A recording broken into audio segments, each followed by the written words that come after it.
તો સુરતમાં પશ્ચિમ બંગાળ સરકારના નામે કરોડો રૂપિયાની છેતરપિંડીનો સનસનીખેજ કિસ્સો સામે આવ્યો છે। 5 ઠગબાજોએ એક વેપારીને પશ્ચિમ બંગાળની શાળાઓમાં શૂઝ સપ્લાય કરવાનું 35 થી 36 કરોડ રૂપિયાનું નકલી ટેન્ડર બતાવી વિશ્વાસમાં લઈ કમિશન પેટે 7 કરોડ રૂપિયા પડાવી લીધા હતા।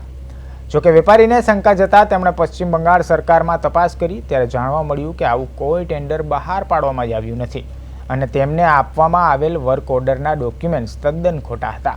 આ મામલે ભોગ બનનાર વેપારીએ ઇકોસેલ પોલીસ મથકે ફરિયાદ નોંધાવતા પોલીસે કિશોર વાઘેલા અને સિમિસ નોચિલિન નામના 2 આરોપીની ધરપકડ કરી છે, જ્યારે અન્ય ફરાર આરોપીની શોધખોળ શરૂ કરી છે। કેટલાક આરોપીઓ પશ્ચિમ બંગાળ સરકારના કર્મચારીઓ હોવાની પણ આશંકા સેવાઈ રહી છે।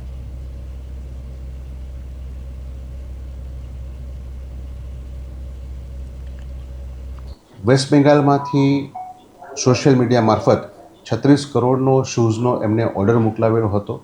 આ ઓર્ડર બાબતે આરોપીઓએ ફરિયાદી પાસેથી એડવાન્સમાં કમિશન પણ લઈ લીધેલું હતું અને ઓર્ડર બાબતે જ્યારે ફરિયાદી પોતે વેસ્ટ બેંગાલમાં જઈ અને પોતે તપાસ કરી ત્યારે તેમને ત્યાં જાણવા મળેલ કે આ પ્રકારનો કોઈ પણ ઓર્ડર વેસ્ટ બેંગાલ સરકાર તરફથી આપવામાં આવ્યો નથી, પરંતુ તેમને આરોપીઓએ ખોટી રીતે ડોક્યુમેન્ટ બનાવી અને તેમને મોકલી આપેલ છે।